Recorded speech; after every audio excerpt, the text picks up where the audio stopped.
Hi நண்பர்களே, நலம் 360 சேனலுக்கு உங்களை அன்போடு வரவேற்கிறேன். இன்னைக்கு நம்ம வீடியோவில் எதை பற்றி பேச போகிறோம்னா, ஒரு அபூர்வமான இனிமையான ஆரோக்கியம் நிரம்பிய ஒரு பழத்தை பற்றி தாங்க பேச போகிறோம். அதுதாங்க சீத்தாப்பழம். ஆங்கிலத்தில் இதை கஸ்டர்ட் ஆப்பிள் அப்படிலாம் சொல்லுவாங்க. அப்படி இல்லைன்னா சுகர் ஆப்பிள்னு கூட சொல்லுவாங்க. சில இடங்களில் இதை சிறிய சீத்தாப்பழம் அப்படி இல்லது சீத்தாப்பழம் மரம் அப்படின்னு சொல்லுவாங்க. இந்த பழம் நம்ம தமிழ்நாட்டில் பழங்கால முதல்ல இருந்து மிகவும் பிரபலமானதுங்க. இனிமையும் மனமும் கலந்த பழம். இதை சாப்பிட்டா மனசும் நாக்கும் மகிழ்ந்து போகும். ஆனா இதுல ஒரு பெரிய ரகசியம் இருக்குங்க.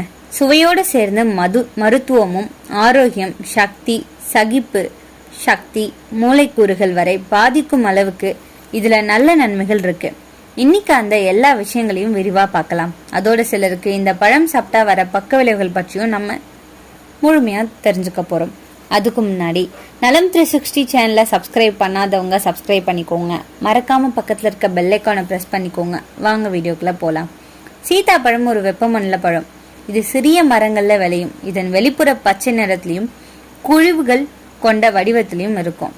அதை உடைத்தால் உள்ள பால் நிற சதை பகுதி இருக்கும். அதுவே நம்ம சாப்பிட்ற பகுதி. அந்த சதை பகுதி இனிப்பா இருக்கும். அதனாலதான் இதுக்கு கஸ்டர்ட் ஆப்பிள் அப்படின்னு பெயர் வந்தது. இதுல சிறிய கருப்பு விதைகள் இருக்குங்க. அதை சாப்பிடக்கூடாது, நச்சுத்தன்மை கொண்டது. சீத்தாப்பழத்துல உள்ள முக்கிய ஊட்டச்சத்துக்கள் என்னென்ன தெரியுமா?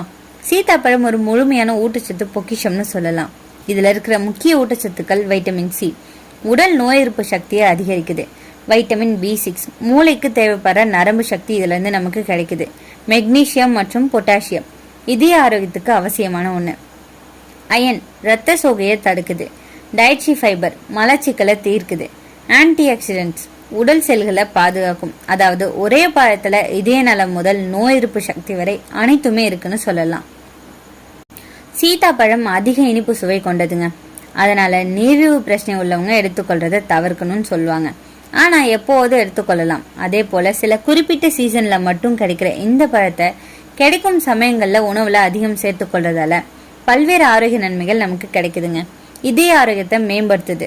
பொட்டாசியமும் சோடியமும் சமநிலையில இருக்கக்கூடிய சில பழ வகைகள்ல சீத்தாப்பழமும் ஒண்ணு. இது ரத்த அழுத்தத்தை கட்டுப்படுத்தவும் முறைப்படுத்தவும் சீத்தாப்பழத்துல உள்ள பொட்டாசியமும் சோடியமும் உதவியா இருக்கு. அதிகப்படியான மெக்னீசியம் கொண்ட உணவுகள் இதயத்தின் தசைகளை ரிலாக்ஸாக வச்சிருக்க உதவுது. இதனால மாரடைப்பு, பக்கவாதம் போன்றவை ஏற்படாம தவிர்க்க முடியுது.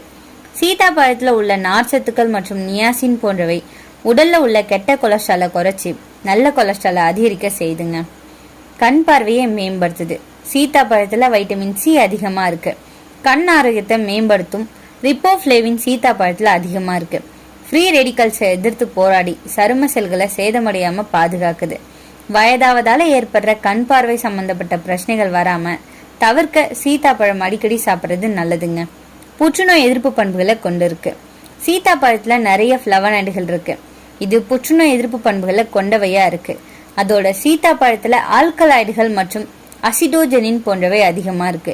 சீத்தாப்பழத்தை அடிக்கடி எடுத்துக்கொள்வதன் வாயிலா புற்றுநோய் செல்களின் வளர்ச்சிக்கு காரணமாகும் செல்களை தாக்கி அழிக்கிற தன்மையை கொண்டு இருக்குங்க. இது புற்றுநோய் செல்கள் உண்டாவதை தடுக்குது. ஆர்த்ரைட்டிஸ் சரி செய்ய உதவியா இருக்கும். சீத்தாப்பழத்துல அதிக அளவுல மாங்கனீசியம் இருக்குங்க. இது நம்முடைய உடல்ல உள்ள நீர்த்தன்மையை சமநிலைப்படுத்தி மூட்டுகளின் அமிலங்களின் சேர்க்கை ஏற்படாம பார்த்து கொள்ள செய்துங்க. இது கீழ்வாதம் போன்ற நோய்களின் அறிகுறிகள்ல இருந்து தடுக்க உதவியா இருக்கு. இந்த சீத்தாப்பழத்தை அடிக்கடி சாப்பிட்றதால தசைகளின் பலவீனத்தை எதிர்த்து போராட உதவியா இருக்கும். அதோட எலும்புகளை உறுதிப்படுத்தும். கால்சியமும் சீத்தாப்பழத்துல அதிகமா இருக்குங்க. மூளை ஆரோக்கியத்தை மேம்படுத்துது. சீத்தாப்பழத்துல வைட்டமின் B காம்ப்ளெக்ஸ் நிறைஞ்சிருக்கு. இது மூளையில ஏற்படுற ரசாயன மாற்றங்களை சமநிலையில வச்சிருக்க உதவியா இருக்கு. அதிகப்படியான டென்ஷன், மன அழுத்தம், மன சோர்வு போன்ற பல்வேறு நரம்பு மண்டலம் மற்றும் மூளை தொடர்புடைய பிரச்சனைகளை சரி செய்ய இந்த வைட்டமின் B உதவியா இருக்கு. இது சீத்தாப்பழத்துல அதிக அளவுல இருக்குங்க. தொற்றுக்களை சரி செய்து கவுட், ஆர்த்ரைட்டிஸ் மற்றும் தொற்றுக்களின் காரணமா உண்டாகிற பல்வேறு நோய்களை சரி செய்வதற்கு சீத்தாப்பழம் சாப்பிட்டு வருவது நல்லதுங்க. சீத்தாப்பழத்துல உள்ள ஆன்டி ஆக்சிடென்ட்கள் தொற்றுக்களால் ஏற்படுற வலியை குறைக்கும். சீத்தாப்பழத்தின் இலைகளிலும் அதிக அளவு ஆன்டி ஆக்சிடென்ட்கள் இருக்குங்க. சரும ஆரோக்கியத்துக்கு ரொம்பவே நல்லதுன்னு சொல்லலாம். நம்மளுடைய சருமத்துல கொலாஜன் உற்பத்தி குறையும் போது சருமங்கள்ல சுருக்கங்கள் ஏற்பட்டு வயதான தோற்றத்தை உண்டாக்கும். இந்த வயதான தோற்றத்தை சரி செஞ்சு சருமத்தை எளிமையா வச்சிருக்க சீத்தாப்பழம் உதவியா இருக்கு. சீத்தாப்பழம் உடல்ல கொலாஜன் உற்பத்தியை அதிகரிக்க செய்யும். அதனால சரியான அளவுல சருமத்துக்கு புரதங்களும் கிடைப்பதால சுருக்கங்கள் ஏற்படாம தவிர்த்து சருமத்தை இளமையாகவும் பொலிவாகவும் வச்சிருக்க முடியுங்க. அனிமியாவை தடுக்குது. நம்முடைய உடல்ல ரத்த சிவப்பணுக்களின் எண்ணிக்கை சரியான அளவுல இல்லாத போது அனிமியா அப்படின்ற ரத்த சோகை உண்டாகுது. ரத்த சிவப்பணுக்களின் எண்ணிக்கை சரியான அளவுல இருக்கும்போது உடலுக்கு தேவையான ஆக்சிஜனும் சரியான அளவுல கிடைக்கும். சரியான அளவுல ஆக்சிஜன் சென்று சேராமல் இருந்தா இதயம், நுரையீரல் போன்ற பல உறுப்புகள் பாதிக்குங்க. சீத்தாப்பழத்துல இரும்பு சத்து அதிகமா இருக்கிறதால இந்த அனிமியா வராம தடுக்கும் ஆற்றல் கொண்டதா இருக்கு. நோய் எதிர்ப்பு சக்தியை அதிகரிக்கும்.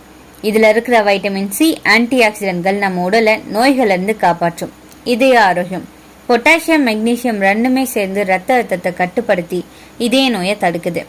மூளை செயல்பாட்டை மேம்படுத்துது. வைட்டமின் B6 நரம்புகளுக்கான ஹார்மோன்களை சீராக வச்சுக்கொள்ளுது. இதனால நினைவாற்றல், மன அமைதி மேம்படும். சக்தி அளிக்கிற பழம்னு சொல்லலாம். இது இயற்கையான சர்க்கரை கொண்டது. அதனால உடல் சோர்வை போக்கி சக்தியை தருது. மலச்சிக்கலை தீர்க்கும். இது டயட்ரி ஃபைபர் நிறைஞ்சதுங்க. அதனால குடல் இயக்கம் சீரா இருக்கும். சீத்தாப்பழம் எடை குறைந்தவங்களுக்கு சிறந்ததுன்னு சொல்லலாம். இது கலோரி நிறைஞ்சது. உடல் எடையை கூட்ட உதவியா இருக்கும். ரத்த சோகையை தடுக்குது. இதுல இருக்கிற இரும்பு ரத்தத்துல ஹீமோகுளோபின் அளவை உயர்த்துது. கர்ப்பிணி பெண்களுக்கு நல்லதுங்க. இதுல இருக்கிற வைட்டமின் B6 கர்ப்பகால வாந்தி, மயக்கம் போன்றவற்றை குறைக்கும். தோல் ஆரோக்கியத்துக்கு நல்லது. இதுல இருக்கிற ஆன்டி ஆக்சிடென்ட்கள் வைட்டமின் சி முகத்துல பிரகாசத்தை தர முகப்பருவை குறைக்க உதவியா இருக்கு. முடி வளர்ச்சிக்கு உதவுது. இதுல வைட்டமின் B5, அயன் இது ரெண்டுமே இருக்கிறதால முடி வளர்ச்சியை தூண்டுது. மன அமைதியை தரும்னு சொல்லலாங்க. சீத்தாப்பழம் உடல் சூட்டை குறைச்சி நிம்மதி தரும். இதனால மன அழுத்தமும் குறையும். புற்றுநோய் எதிர்ப்பு தன்மை கொண்டதா இருக்கு. இதுல ஆன்டி ஆக்சிடென்ட்கள் செல்கள் சேதமடைவதை தடுக்க உதவியா இருக்குங்க. எலும்பு வலிமைக்கு உதவியா இருக்கு. மெக்னீசியம், கால்சியம் சேர்ந்து எலும்புகளை வலுப்படுத்தும். குழந்தைகளுக்கான ஊட்டச்சத்து பழம்னு சொல்லலாம். இயற்கை இனிப்பு, வைட்டமின் சி, வைட்டமின் B6 ஆகியவை குழந்தைகளின் வளர்ச்சிக்கு தேவையானதுங்க. உடல் சூட்டை சமநிலை வச்சிருக்கும். இது உடல் வெப்பத்தை குறைச்சி தனிவு தரும் ஒரு பழமா இருக்கு. எந்த பழத்தையும் அளவுக்கு மீறி சாப்பிட்டா பாதிப்புகள் வரும். சீத்தாப்பழமும் அதற்கு விதிவிலக்கு இல்லைங்க. அதிக கலோரி, அதிகமா சாப்பிட்டா உடல் எடை அதிகரிக்கும்.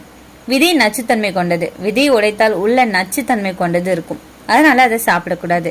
ரத்த சர்க்கரை அதிகமாகுங்க. நீரிழிவு நோயாளிகள் அளவாகவே சாப்பிட வேண்டும். வயிற்று பிரச்சனை ஏற்படலாம். அதிகமா சாப்பிட்டா வயிற்று வலி, குமட்டல் ஏற்படும். அதிக வெப்பத்துல சாப்பிடக்கூடாது. உடல் சூட்டை சமநிலைப்படுத்த முடியாது. சீத்தாப்பழத்தை எப்படி சாப்பிடலாம் தெரியுமா? பழுத்த சீத்தாப்பழத்தை கையால் உடைச்சு உள்ள இருக்கிற சதை பகுதியை கரண்டியால் எடுத்து சாப்பிடலாம். பால், தேன் சேர்த்து கஸ்டர்ட் ஆப்பிள் மில்க் ஷேக் செஞ்சு சாப்பிடலாம். இது ஐஸ்கிரீம், ஸ்மூத்தியாக கூட நம்ம சாப்பிடலாம். அப்படி இல்லைன்னா ஃப்ரூட் சாலட்ல சேர்க்கலாம். அளவா தினசரி ஒரு பழம் சாப்பிட்றது போதுமானதுங்க. அதுதான் நமக்கு மருந்தும் கூட. சீத்தாப்பழம் சுவையாகவும் ஆரோக்கியமாகவும் இருக்கும். இது ஒரு இயற்கை ஆற்றல் பானம் மாதிரி. உடல் சக்தி, நிம்மதி, சிரிப்பு எல்லாவற்றையும் தரும் பழம். ஆனா நினைவில் கொள்ள வேண்டியது என்ன தெரியுமா? ஒன்னே ஒண்ணுதான், அளவு மிகவும் முக்கியம். தினசரி அளவா சாப்பிட்டா இதை விட நல்ல மருந்து தேவையில்லைங்க. இன்னைக்கு நான் சொன்ன விஷயங்கள் எல்லாமே உங்களுக்கு ஹெல்ப்ஃபுல்லா இருக்கும்னு நம்புறேன். உங்கள எத்தனை பேருக்கு சீத்தாப்பழம்னா என்னன்னு தெரியும்ட்டு கமெண்ட்ல சொல்லிடுங்க. இந்த வீடியோ உங்களுக்கு பிடிச்சிருந்துச்சுன்னா லைக் பண்ணுங்க, ஷேர் பண்ணுங்க. மறக்காம நம்ம சேனலை சப்ஸ்கிரைப் பண்ணுங்க. அடுத்த ஒரு அற்புதமான வீடியோல சந்திக்கிறேன்.